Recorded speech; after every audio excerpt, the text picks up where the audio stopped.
বাংলাদেশ সম্মিলিত সনাতনী জাগরণ জোটের মুখপাত্র ও ইসকন নেতা চিন্ময় কৃষ্ণ দাসের গ্রেপ্তারের বিষয়টি মানতে পারছে না বিজেপি।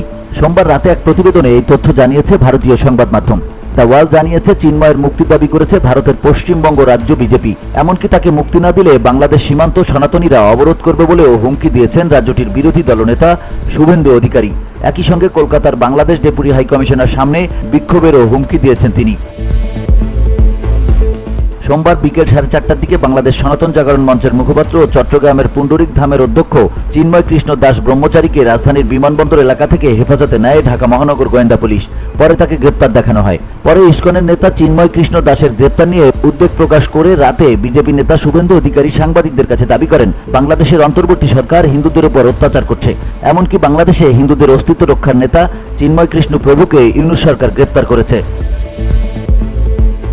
শুভেন্দু আরও বলেন, সোমবার রাতের মধ্যে চিন্ময় কৃষ্ণ প্রভুকে মুক্তি না দিলে আগামীকাল থেকে সীমান্তে সনাতনীরা অবরোধ করবে। ভারত থেকে পশ্চিমবঙ্গ দিয়ে কোনো পরিষেবা বাংলাদেশে ঢুকতে দেবে না।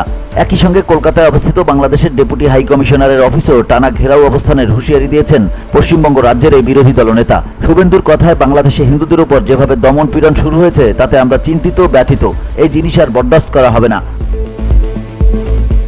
উল্লেখ্য, বাংলাদেশ সনাতন জাগরণ মঞ্চ গত 25 অক্টোবর চট্টগ্রামে সমাবেশ করে। চিন্ময় কৃষ্ণ দাস এই মঞ্চেরও মুখপাত্র। ওই সমাবেশের পরপরই চিন্ময় কৃষ্ণ দাসের বিরুদ্ধে জাতীয় পতাকা অবমাননার অভিযোগ ওঠে। এরপর গত 30 অক্টোবর চিন্ময় দাস সহ 19 জনের বিরুদ্ধে মামলা দায়ের করা হয়েছিল।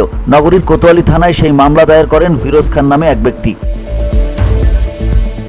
বাংলাদেশের জাতীয় পতাকা অবমাননা করার অভিযোগে রাষ্ট্রদ্রোহ আইনে এই মামলা করা হয়। এই ঘটনায় আগেই দুজনকে গ্রেপ্তার করেছে আইন শৃঙ্খলা বাহিনী। তাদের নাম রাজেশ চৌধুরী ও হৃদয় দাস।